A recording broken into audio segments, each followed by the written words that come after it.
शिक्षा के लिए उनको स्कूल तक पहुंचाने के संदर्भ में महत्वपूर्ण प्रगति की गई है। दूसरे राज्य भी हैं जिन्होंने स्कूलों में बच्चों के दाखिले के मामले में सराहनीय प्रगति की है, उनके एडमिशन दाखिला। लेकिन हमारा अगला लक्ष्य स्कूलों के नामांकन से आगे शिक्षा के क्षेत्र में उनकी उपलब्धियों पर होना चाहिए।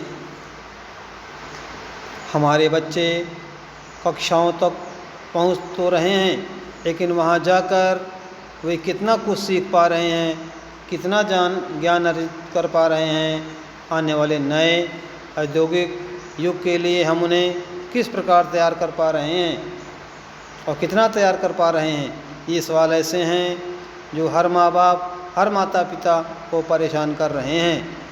इस प्रकार से अगर सोचें, विचार करें तो जिस प्रकार से स्कूलों का प्रसार स्थान स्थान पर हो गया है, क्या उसी प्रकार से स्वास्थ्य संबंधी आधारभूत सुविधा अपनी जनता को उपलब्ध नहीं कराई जानी चाहिए? ये मुद्दे समाधान चाहते हैं। हर भारतीय के लिए हमें इन मुद्दों से जूझना होगा और ऐसा करते हुए क्षेत्र के आधार पर या धर्म किसी प्रकार के भेदभाव को पास फटकने नहीं देना है। पास फटकने देना है मतलब पास नहीं आने देना है। ये सुविधाएं सबको देनी होंगी, चाहे वे हमारे किसान भाई बहन हों या फिर उद्योगों से जुड़े लोग हों। सबको स्वास्थ्य सेवाएं उपलब्ध करानी होंगी। यहाँ पर भी प्रकृति हमें एक संदेश देती है। जिस प्राकृतिक क्षेत्र में मैं आज गया था, वहाँ एक दूसरे के साथ कोई भेदभाव नहीं किया जाता। यहाँ पर जल सभी के लिए उपलब्ध है। यहाँ के पेड़ सभी को छाया देते हैं। यहाँ की साफ हवा सभी को पोषण देती है। भाईचारा, प्रेम व्यवहार और करुणा तो मानो प्रकृति के स्वभाव में कूट कूट कर भरी हो। जो कुछ भी हम एक समाज के रूप में करते हैं, वो सब करते हुए हमें उसी करुणा को, भाईचारे को, मानवीयता को और परस्पर गरिमा को, सम्मान के भाव को अपनी आशाओं में और भारत के प्रति अपने सपनों में शामिल करना होगा।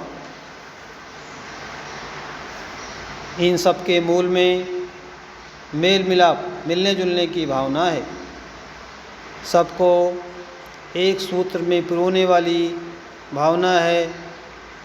प्रकृति हमें एक दूसरे पर निर्भरता सिखाती है। मधुमक्खी को पोषण फूल से मिलता है, जल सभी जीवों की प्यास बुझाता है और वृक्ष पक्षियों और जीव जंतुओं का स्वागत बाँह फैलाकर करता है। मेल जोल में, एकात्मकता में एक प्रकार का संगीत महसूस होता है।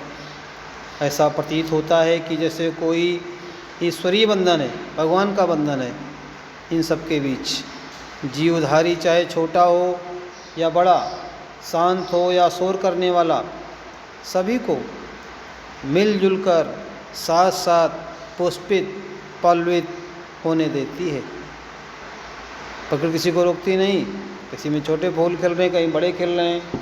प्रकृति को एक दूसरे को व्यवधान नहीं पहुंचाती है। हमारी प्रकृति ये आगे बढ़ने का अवसर प्रदान करती है। मानव जाति को भी प्रकृति से ये गुण सीखना चाहिए। मानव में क्या होता है, कोई आगे बढ़ रहा है तो उसको आगे नहीं बढ़ लेना चाहते, लेकिन प्रकृति में ऐसा गुण नहीं है। अगर कोई बढ़ रहा है तो उसको बढ़ने देती है। भारत को प्रकृति से अनुपम वरदान मिला है, इसलिए आइए हम सब मिलकर इस एकात्मकता को और हर एक व्यक्ति को अपनी इस आकांक्षा को पूरी करने, इच्छा को पूरी करने, अपने सपनों, अपने भाग्य के लिखे को पूरा कर पाने में सहायक बने। इसे हमें एक राष्ट्रीय आंदोलन का रूप देना होगा। भारत का ऋण है, भारत के हम कर्जदार हैं। उनका उसका ऋण है हमारे ऊपर, हमें अपने वर्तमान का ये ऋण चुकाना है। आइए धरती माँ का, प्रकृति का यह ऋण हम उतार कर जाएं।